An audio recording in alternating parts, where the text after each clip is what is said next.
విజయసాయి రెడ్డి ఒక ట్వీట్ చేశాడు. ఆ ట్వీట్ సారాంశం ఏంటంటే, గ్రామాలని పట్టించుకోకుండా పట్టణాలను మాత్రమే అభివృద్ధి చేస్తా ఉంది తెలుగుదేశం పార్టీ అంటాడు. వైఎస్ఆర్ కాంగ్రెస్ పార్టీ సంక్షేమం తప్ప అభివృద్ధిని పట్టించుకోలేదు అంటాడు. ఈ రెండు ఇలా ఉటంకిస్తూ మూడో ప్రత్యామ్నాయం అవసరం అంటున్నాడు. మూడో ప్రత్యామ్నాయం రావాల్సిన అవసరం ఆంధ్రప్రదేశ్లో లేదు.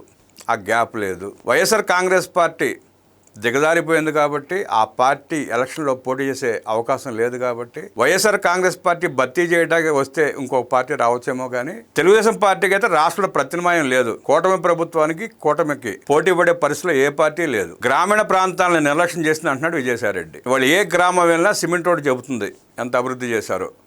ఏ గ్రామంలో వెళ్ళి చూసినా డ్వాక్రా సంఘాలు చెబుతాయి కూటమి ప్రభుత్వం చంద్రబాబు నాయుడు గారు డ్వాక్రా సంఘాలు ఎలా అభివృద్ధి చేశారు. ఏ గ్రామం వెళ్ళి రైతులను అడిగినా చెప్తారు కూటమి ప్రభుత్వం ఎంత బాగా అభివృద్ధి చేస్తూ ఉందో. ఇంకా గ్రామాలను పట్టించుకోదు. ఎక్కడ మూలాపేట పోర్టు గ్రామీణ ప్రాంతంలో ఉంది.